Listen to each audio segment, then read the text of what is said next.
Y ahora nos vamos a meter en las elecciones más importantes del mundo. Esta carrera que hay por la Casa Blanca, lo que es con una trascendencia internacional realmente muy, pero muy significativa. El presidente de los Estados Unidos está en juego, Donald Trump, que busca la reelección. Sin embargo, parece ser que la historia en los últimos días, los últimos números, la pandemia, no le está jugando a favor a quien pretende ser reelecto allí en Estados Unidos. Pero vamos a conversarlo a esto con Justina Sorondo Obando, abogada especialista en cuestiones internacionales. ¿Cómo te va, Justina? Muy buenos días, un placer recibirte por aquí. Muchas gracias, Mariano. ¿Cómo estás? ¿Bien? Muy bien. Muy bien. Bueno, antes que nada, estás en Córdoba capital en estos momentos? Así es, bueno, manteniéndome en casa lo más posible, como tiene que ser. Bueno, te hago un paréntesis antes de meternos en el tema. Tremendo el tema de los incendios, ¿no? Cómo se puede observar, ver. Bueno, allí se está muy cerca de algunos epicentros realmente dramáticos. Sí, realmente, realmente. La verdad muy triste, no solamente por lo que estamos pasando mundialmente, el COVID, la verdad en muchos casos la irresponsabilidad de algunos de nosotros, sino también el tema de los incendios. Llueve sobre mojado, por decir. Sí, una situación muy particular. Justina, ahora sí, nos metemos en el tema por el cual te convocamos. ¿Qué es lo que pasa con Donald Trump? ¿Se fue una persona muy allegada al gobierno? ¿Qué lectura política tiene esta situación? Tal cual. Se ha ido ahora una de las principales asesoras y una de las, ¿verdad?, por un conflicto que dice ser familiar. De vuelta se puede ver la incidencia que tiene Trump, las divisiones que genera Trump, no solamente a nivel político, macropolítico, sino incluso a nivel familiar. En este caso, en la familia Conway, donde es una familia de republicanos, sin embargo, la asesora de Trump, que llegó a acompañarlo durante toda la campaña, ya sabemos que Trump despidió a muchísima gente, sin embargo ella ha sido la que sorteó todas las olas y se mantuvo en el puesto. Justamente a menos de 70 días de las elecciones, renuncia a su puesto, aduciendo en un tuit y con una declaración más extensa, por supuesto, que va a dejar de lado la campaña para dedicarse a sus hijos en razón de que ahora tienen que ser, van a tener clases virtuales y demás, lo mismo que está pasando acá, ¿verdad? Pero no se desconoce que su esposo, George Conway, es también republicano, pero no brega justamente por la no reelección de Trump. Y se ha vuelto muy popular justamente su hija, de 15 años, quien a través de TikTok ha bregado por la elección de Biden. O sea, hay todo ahí un conflicto que muestra también las divisiones que es capaz de generar el propio presidente en una familia de uno de sus propios empleados, e incluso humillando al esposo de su asesora públicamente a través de tweets, lo cual ya estamos muy acostumbrados, ¿no?, a ese tipo de comportamientos de Trump muy poco decorosos, digamos. Eso es algo por un lado, que ya sabemos que viene con este tipo de desestabilizaciones muy importantes, porque como nosotros dijimos la vez anterior, todo depende del tiempo en el cual ocurra un evento como este. ¿A cuánto tiempo de las elecciones? Si va a tener tiempo para recuperarse, Mariano, o no. Esa es la pregunta. ¿Hay tiempo o no? Y mira, no todo está dicho aún, pero se viene bastante oscuro el futuro para Trump. Es un golpe más, ¿no? Es un golpe más.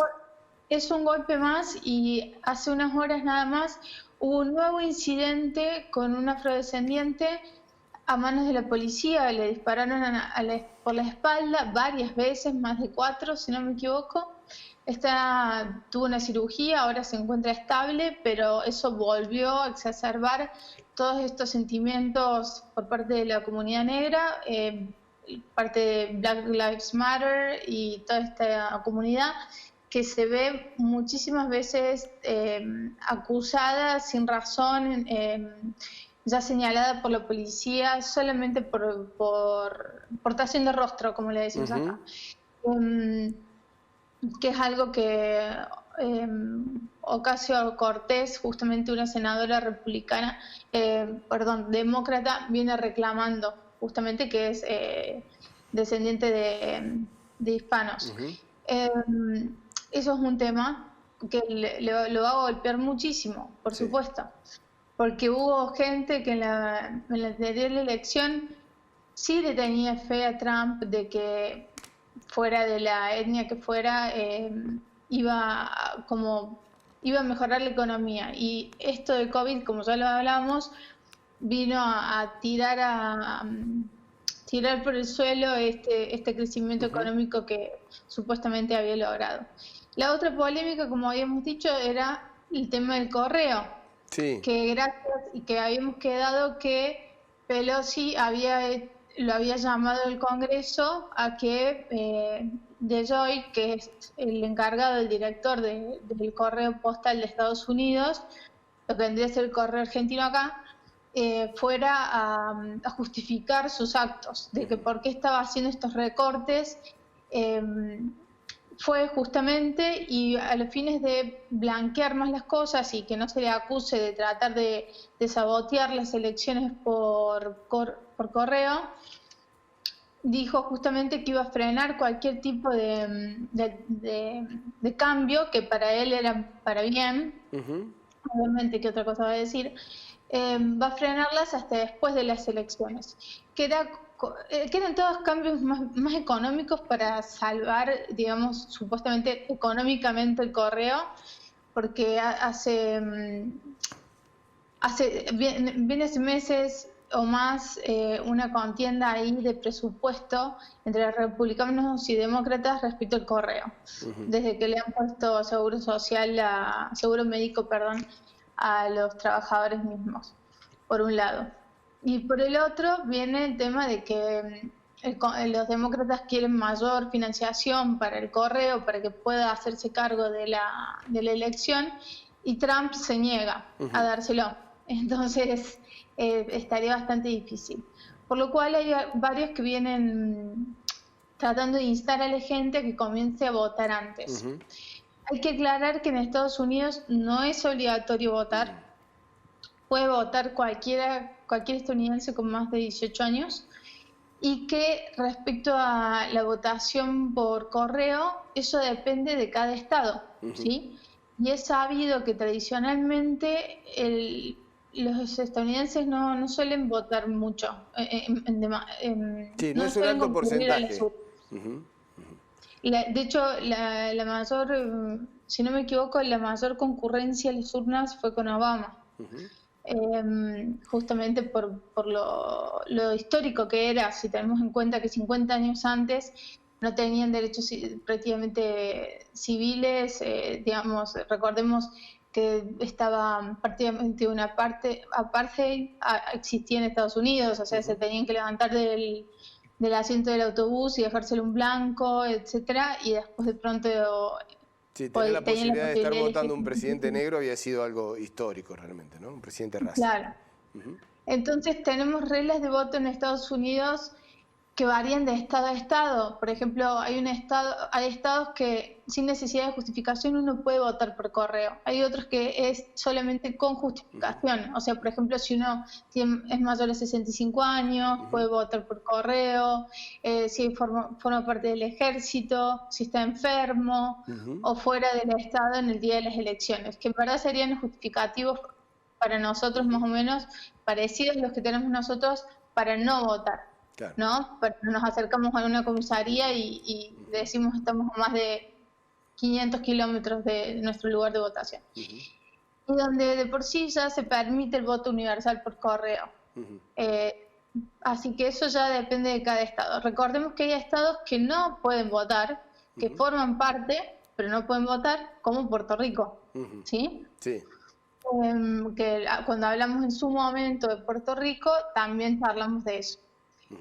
Entonces, recordemos también que la votación en Estados Unidos es a través del colegio electoral, como era acá en Argentina hasta 1994, porque nuestra Constitución obviamente se tomó partes de Francia y partes también de Estados Unidos, muchas partes de la de Estados Unidos, Entonces, por ejemplo, para contarle a la gente, tenemos en la elección del 2016, Hillary Clinton ganó en cantidad de votos, era la más popular, pero no ganó en asientos en el Congreso, Claro. en el colegio electoral, perdón. Al no ganar los 270 puestos que necesitaba en el colegio electoral, si bien había ganado por 1 millón y pico Fue la más de votada, votos, pero no la presidenta. claro, tal cual. Entonces, hay un total de 538 puestos en el colegio electoral. Para que Biden o Trump sean presidentes, tienen que ganarse Perfecto. 270 como mínimo. Justina, te hago una consulta. ¿Se habla sobre la posibilidad de suspender las elecciones, algo que estuvo, o de postergarlas, algo que estuvo en discusión en algún momento? ¿Eso todavía se mantiene o ya están garantizadas las fechas? Lo que pasa es que eso es algo que dijo Trump, de que para él las elecciones no tienen que ocurrir. Claro. El tema es que eso no es algo que él decida. Él lo sugirió, ¿no? Y lo tiene que refrendar el Congreso. Y el Bien. Congreso no está dominado por obviamente tenemos senadores y diputados, o sea, las dos cámaras, ¿no? Igual que acá. Hay una que está más controlada por los republicanos apenas, y la otra por los demócratas. O sea, no hay forma de que eso pase, porque los demócratas no lo van a dejar pasar. Claro, no tendría cabida esta posibilidad que deslizó Donald Trump de postergar las elecciones, digamos, de que no se produzca. No, y aparte habría un gran signo de pregunta ahí, Claro. de quién continuaría al mando. O sea, en Río Cuarto se está charlando de qué pasa si de vuelta se retrasan las elecciones por el tema del COVID, que quién queda al mando. Claro, que porque el obviamente mandato estaría vencido, ya estaría terminado. Sí, claro. El de Trump ya estaría vencido, y no estamos hablando de una intendencia, estamos hablando de una presidencia con poderes de de iniciar una guerra, digamos, con poderes mucho más amplios de los que da una intendencia. Y no tiene el poder de hacer eso Trump, y no estaría sobre la mesa siquiera, porque los demócratas bajo ninguna forma lo van a aceptar. van a pretender hacer eso. Justina, muchísimas gracias. Un fuerte abrazo y nos reencontramos en la próxima. Seguimos muy de cerca. Todo es cada suceso que acontezca de cara a las elecciones de Estados Unidos, te vamos a estar convocando. Un fuerte abrazo. Dale, un fuerte abrazo. Hasta luego, que la pases bien.